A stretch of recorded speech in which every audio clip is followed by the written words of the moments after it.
I initially said the Infinix Note 60 Ultra was impressive during the hands-on period, but after 30 days of actually using it as my main phone, I have to admit, I was wrong. Not because the hardware is bad. On paper, this phone still looks great. The design is unique, the cameras are strong, the battery is huge, and Infinix clearly packed this with features you don't usually see unless you're spending flagship level money. But once I started relying on it every day, the real problem showed up, and it's the software. My name is Renzo, welcome to the channel. Get subscribed for interesting tech, and if you like the product after this video, have it linked below. Now, the biggest issue for me is the aggressive background app killing. And I don't say this lightly, but it feels even harsher than what Xiaomi does. In real use, some notifications are delayed, especially with messaging and email apps. But the bigger issue is that some apps just stop syncing after a while. Messenger and Discord were the most obvious examples for me. I would come back after an hour or two and sometimes nothing was updating. Even when the apps were open, they weren't always syncing properly. There were times when I had to restart the app just for new messages to come in. And if you rely on your phone for work, clients, or anything time sensitive, that's a serious problem. I already tried the usual fixes. I unrestricted the apps, disabled battery optimizations, and adjusted the battery settings. But it didn't really fix the issue. And that's where this becomes hard to ignore, because no matter how good of a phone looks on paper, if it can't reliably deliver notifications, that breaks the experience. The second software issue is the refresh rate behavior. The display goes up to 144 Hz, and technically it is smooth, but it doesn't feel fast. There's a difference between smooth and responsive, and the Note 60 Ultra doesn't always feel as quick as it should. The animations and UI optimizations still need work. What makes it more annoying is that when you set the refresh rate to high, it doesn't automatically apply the highest refresh rate to all apps. You still have to manually set apps to 120 or 144 Hz one by one. If you only have a few apps, fine. But if you have 80 to 90 apps like me, it gets tedious fast. And then there's the settings app.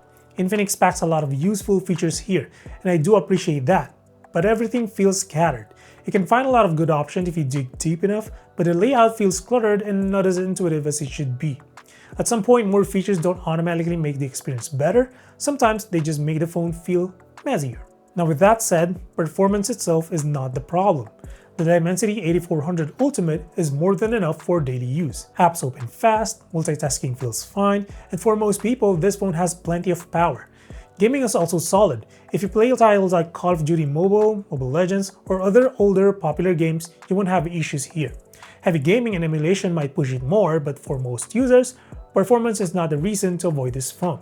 And that's what makes the software problems more frustrating. The hardware is clearly capable. Design is still one of the biggest highlights though. I like the overall look, the materials, and the personality of the phone. The customizable button is useful, especially for things like flashlight, silent mode, or quick launching app.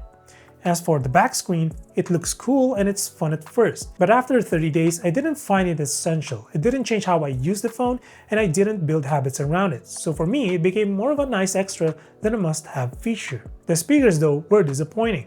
For a phone with JBL tuned speakers, I expected more, but the sound is a bit tinny, dialogue isn't always clear, and loudness can feel inconsistent. Sometimes YouTube videos sound normal, sometimes they feel too quiet.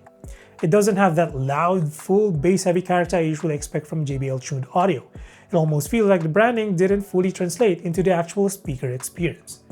Battery life though, thankfully, is much better. The 7000 mAh battery delivers. I consistently got around 7 to 8 hours of screen on time with mostly videos, scrolling, and occasional short gaming sessions.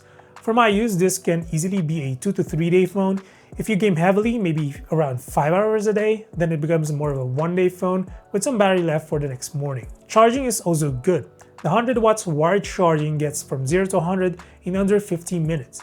The 50 watt wireless charging takes around an hour and a half, which is slower than it sounds on paper, but still fast for a 7000 mAh battery. Now the cameras are probably the strongest part of this phone. The 200 megapixel main camera takes sharp, clean, and colorful photos, while the 50 megapixel periscope camera is also very useful, especially with that 18mm equivalent or 3.5x zoom. It gives you more flexibility for portraits and zoom-in shots, and the quality holds up well. The 8 megapixel ultra-wide is the weak point. It works, but it's clearly not on the same level as the other cameras. For video, both the front and rear cameras can record up to 4K, although the selfie camera is capped at 30 frames. The limitation is that you can't switch between sensors while recording in 4K, so if you want to change lenses, you need to stop recording, switch, and record again. It's not a huge deal for casual clips, but if you record a lot of video, it breaks the flow. So after 30 days, this phone puts me in a weird spot. The design is excellent, the cameras are strong, performance is reliable, battery life is great, and on paper this should be easy to recommend. But it's not, because the software holds it back in ways that affect daily use. The aggressive background app killing alone is enough to be a deal breaker if you rely on notifications for work or communication. And when you add the refresh rate quirks, cluttered settings, inconsistent speakers, and small usability issues, it all starts to add up. So yes, I was wrong about the Infinix Note 60 Ultra. Not because it lacks ambition, but because long-term use exposed the one thing that matters most: stability. At this price, stable software should be a basic requirement. The foundation is here, the hardware is good, but unless Infinix fixes the software experience, this is hard to recommend in its current state. But give it a try, the links are below. But that's it for this one. Drop a sub or like if you feel like supporting the channel, and as always, until the next one, stay safe.